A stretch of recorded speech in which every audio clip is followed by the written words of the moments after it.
नमस्कार भावांनो, आज आपण निघालो आहोत संभाजीनगरच्या कॅनॉट प्लेसला. तर कशासाठी? तर चांगल्या चहाच्या शोधात. माझ्यासारखा तुम्हाला पण चहा आवडतो का? मग काय, आम्ही पोहोचलो थेट आमदार अमृतुल्य चहावर.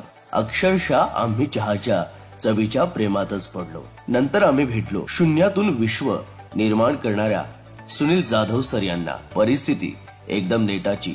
शिक्षणासाठी काही दिवस नातेवाईकाच्या घरी राहावं लागलं, पण नंतर पोटाची खळगी भरण्यासाठी काहीतरी केलं पाहिजे म्हणून हॉटेलमध्ये भांडे घासण्याचे काम सुद्धा केले. त्यानंतर त्यांनी स्वतःची सुरुवातीला रसवंती सुरू केली आणि रसवंतीला ग्राहकांचा चांगला प्रतिसाद मिळाला आणि ग्राहक चहा मिळतो का अशी विचारपूस करायचे. आणि मग यातूनच अमृतुल्य आमदार चहाचा विचार डोक्यात आला आणि मित्राच्या मदतीने त्यांनी पहिली शाखा पुण्यात उघडली. बघता बघता 4 ते 5 हजार चहा विकला जायचा. 2019 ला छत्रपती संभाजीनगर कॅनॉट प्लेसला दुसरी शाखा उघडली आणि आमदार अमृतुल्य चहा छत्रपती संभाजीनगरच्या पसंतीला उतरला. आज आमदार अमृतुल्य चहा ब्रँड बनला असून राज्यभरात आज त्यांच्या 142 शाखा असून कानाकोपऱ्यातून फ्रँचायझी साठी मागणी येत आहे. कधी येत आहे आमदार अमृतुल्य चहाची टेस्ट करा.